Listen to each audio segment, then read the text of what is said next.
Have you ever seen a dead body? I don't mean in a funeral home beautifully arranged in a coffin, I mean, just dead with that awful stillness that comes to a body when the soul, spirit, life force, whatever, leaves it. I'm a police officer. I live in a small town, and I've never even investigated a murder, let alone seen a murder victim, but I have seen many corpses, fresh corpses, if you will, killed by accidents simply because they got too old, although doctors never call it that, several times by suicide. These suicides were probably the worst bodies you could ever see. I mean, they're dead because they wanted to be dead, cruel to the survivors. My story starts with me coming home from work, not early, not late, just at my usual time. It's the middle of winter. So I use the remote control to open the garage door as I pull into the driveway. My wife's car is there in its usual spot. No other people's car in the garage or driveway. I parked on my usual side of the garage. There is a lot of usual going on here. I walked into the house from the garage, no premonitions, no worries, just a normal homecoming after work. Walking into the kitchen, I called out, "Janie, I'm home," no response. The beginnings of worry, not much worry yet, just, I wonder where she is. Type worry. I walked through the kitchen into the hallway, no, Janie, no sounds at all. I started up the stairs to the bedroom level, still no noise. My anxiety was getting more and more serious. Almost at the very top of the stairs, the anxiety intensified. A premonition surfaced, something bad was happening. I actually pulled out my service weapon for the first time in years. Our bedroom door was closed. I took a breath in and partially exhaled to deal with the stress. I turned the doorknob and pushed the door open with my gun and stopped. I immediately thought of crime, but as I stood there and analyzed what I saw, I realized it was probably worse than a crime. My wife was lying in our bed with that awful immobility that characterizes a dead body. I could have tried to run up to her and put my arms around her and shake her and maybe discover that she wasn't really dead, that she was just sleeping or maybe unconscious. But next to her with the same stillness, lay a man. I didn't go to the bed. I went to the windows and opened both of them as wide as I could. Even in midwinter weather. Then I turned off the propane heater, which my wife had probably turned on to keep them warm while they did what they did. I did touch my wife's carotid artery just to make sure no pulse. I didn't touch the man. Didn't go to the other side of the bed. I was in shock. I felt like I was moving in water or molasses, slow and hard. My thoughts were some mishmash of despair and trying to think the way a policeman must think when he discovers two dead bodies. I stood there with my arms down at my sides, trying unsuccessfully to look at my wife and not see the asshole next to her. When my brain started working a little better, I realized that I had hosted my gun at some point. That realization activated my brain. I walked out of the bedroom and down the stairs. I couldn't call my partner. He had just gotten home from work, and there was nothing he could do to help with this mess. I mean, why ruin his evening? I decided to call my boss, Captain Caparelli, Detective Squad. "Dave," I said, and thought as I had a million times that David was an odd name for an Italian kid. Maybe his mom had a relative named David, but hey. "Who's this?" Dave, this is Jack, Jack Thomas," and I couldn't go on. "Jack, what's up? You just finished your shift. Did you get home okay?" "Yeah, Dave. Listen, I need you to come to my house with a team, you know, an ambulance, I guess, to a crime scene, but, no sirens, just quiet. You know?" I knew my voice didn't sound very coherent. "No, Jack. I don't understand." "Now take a deep breath, exhale a little, and tell me what's going on." I almost laughed when I heard him remind me of the stress reliever we all had to practice when we needed it. "Dave, yeah. Okay. Look, I had an accident at home. Just come to my house with the team. Okay? Jack, I'm on my way." I think the sound of my voice convinced him that something serious was going on. I just sat there in the living room waiting for the circus that was about to descend on me in that bedroom stairs. I couldn't go back upstairs, but I managed to open the front door. Captain Caparelli walked in a few minutes later, followed by 2 uniformed officers, 2 EMTs, and a guy I knew was our local crime scene investigator. Dave raised his hand, and they all stopped.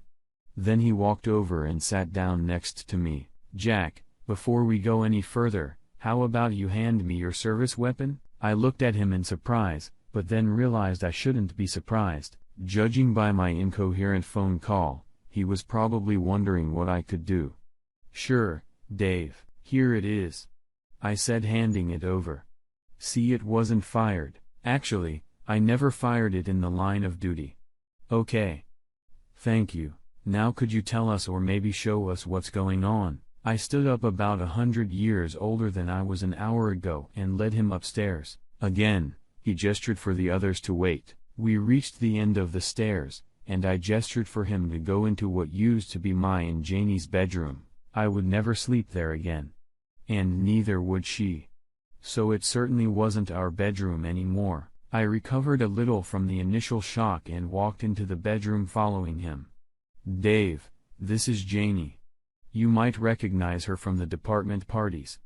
I don't know who this asshole is. I came home from work, went upstairs, and found them like this." The heater was on. I turned it off and immediately opened both windows. "That's why it's so cold in here." I didn't touch either of them. Only felt Janie's carotid artery to see if there was a pulse. There wasn't. Then I got out, went downstairs, and called you. I think I was in a bit of shock when I called, and I apologize for that. I think I'm still a little bit in shock, but I'm coping. I know you need to process that scene. I'd like to wait downstairs. I really don't want to stay up here. Jesus, Jack, hell, yeah, go downstairs. Wait, I'll go with you and get a team together to deal with this. He got them all together and they set to work. A short while later an ambulance arrived with 2 folding gurneys with wrapped molds on them. Someone had brought out a heater, I think, to test it. And Dave sat down next to me again. "Jack, I know this is a terrible time for you, but I have to ask, do you know this man? I mean, the man upstairs." I tried not to look at him, not very professional of me, but, no, I don't think I've ever seen him. I'm gonna show his driver's license, just the photo part, and ask again, have you ever seen him? "Do you know him?" I did look at the picture. Actually studied it, not to see if I knew the asshole, but to try to see what Janie saw in him.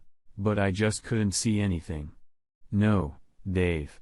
I've never seen him. I don't know who he is, and maybe worse. I don't see any magic. No attraction, nothing that would draw Janie to him that would," and I started crying. Crying in front of Dave and the guys at the crime scene. I tried to stop. I knew they'd tell the whole sordid story all over the department.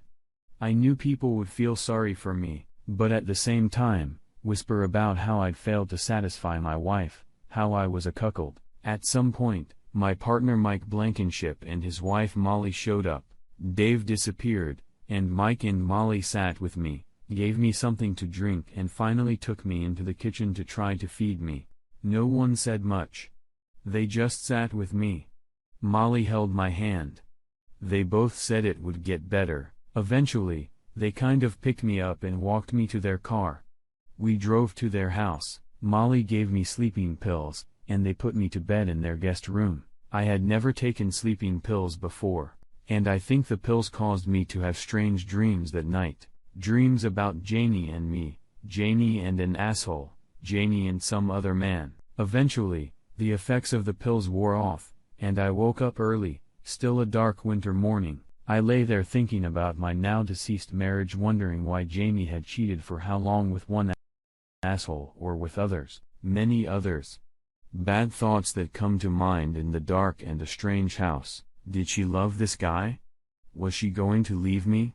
We'd been married 10 years, had no children. Neither of us was a fan of children. And 4 months ago, We went on a Caribbean cruise to celebrate our 10-year anniversary. I thought we had a lot of fun, and I know we had a lot of sex.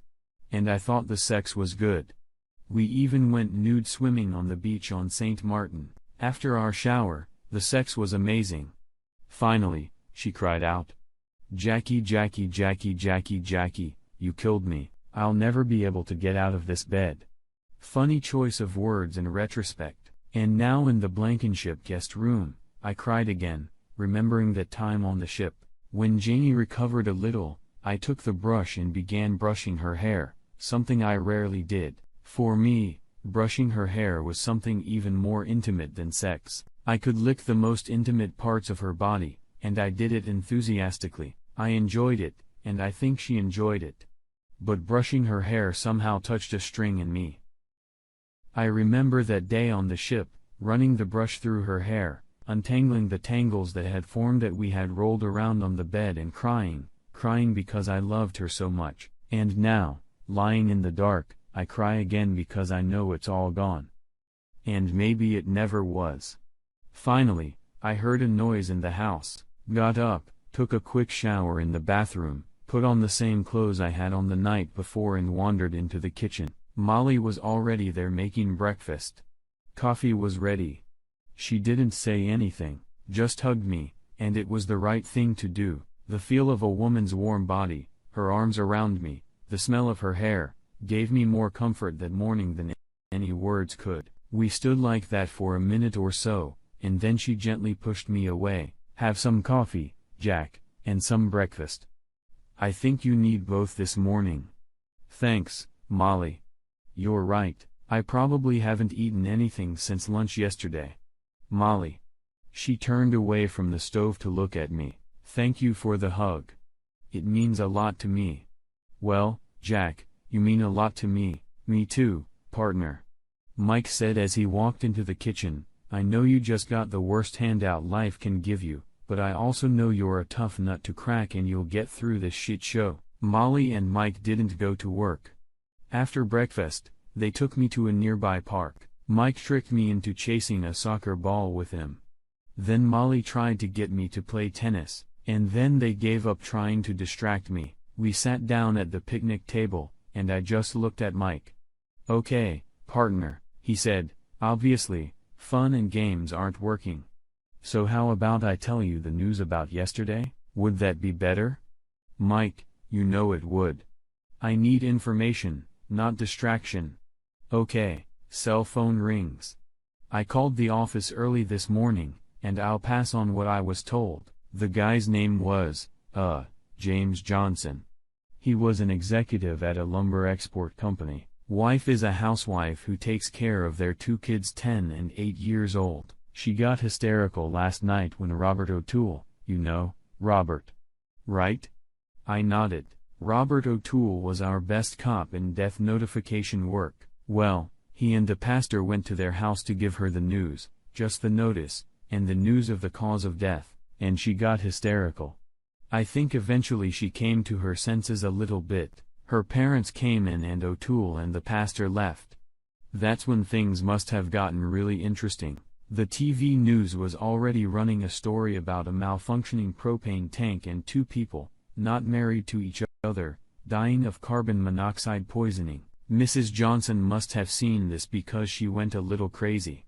She started leaving her husband, well, her late husband at that point anyway. She started throwing his stuff out on the front lawn. And about that time, his parents showed up.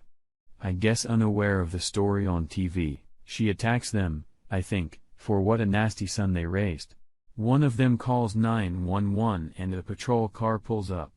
Then the landlady really freaks out. She grabs a knife from somewhere and tries to stab one of the responding cops, who turns out to be a woman. The police officers who arrive must have been unaware of the earlier event, because one of the 2 patrolmen hits her with a stun gun. This causes her parents to get into a fight and more cops are called in, and of course, the TV van shows up.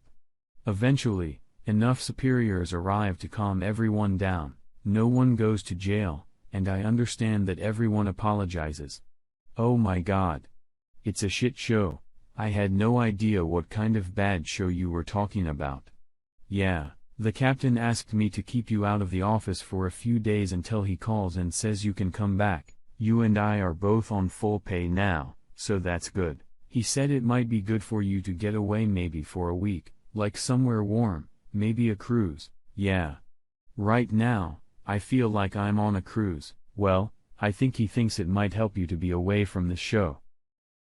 Give you some time to recover from what your wife did. You know, Mike and Molly, you guys are great friends, and I know you and Caparelli are doing well, but I need to stay here. I can't make sense of what happened if I'm somewhere far away on a cruise ship. Besides, I couldn't tell them about my last cruise with Janie and how I cried about it last night. I'll call Caparelli tomorrow and tell him I plan to stay here, figure things out, and get back to work when I'm ready, and that's what I've done. I got a temporary apartment. I just couldn't live in the house anymore. I tried to sell it, but the realtor, a buddy's wife, told me the house wasn't selling well when the event happened there. She suggested I rent it out for a while, and then she could sell it when the story became old news. I ended up renting it to a young couple who had decent jobs, but no money for a down payment.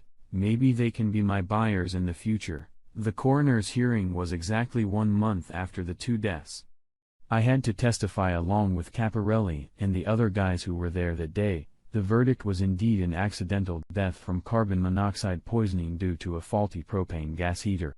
It turned out that the heater had been recalled because it was defective and the manufacturer had declared bankruptcy, I guess, because of the number of deaths attributed to the heater. Janie and I missed the recall notice and never thought about the dangers of using the heater. Because of the bankruptcy, any claims I could have made against the heater manufacturer were useless. But I got some good news from our insurance coverage department. The department covered all employees with a $500,000 life insurance policy and withheld $12 monthly per pay period for the same coverage for our wives. And, plus, there was a double indemnity for accidental death. That meant I received a $1 million tax-free. I never learned anything about the affair between Janie and this asshole, how long it lasted, how they met, how it started, how they felt about each other. That last unknown was the worst part for me. What did they feel for each other, and what would it mean for their spouses? From the rumors, the asshole's widow was a real bitch trying to blame everyone, but her husband for what happened. Maybe he wanted to leave his wife and was trying to get Janie to leave me, or maybe Janie and the asshole had already decided to leave their spouses and run off together. Or maybe they were just fuck buddies, or who the fuck knows. This is going to haunt me for a long, long time. For now, I just go to work and hope for a better future.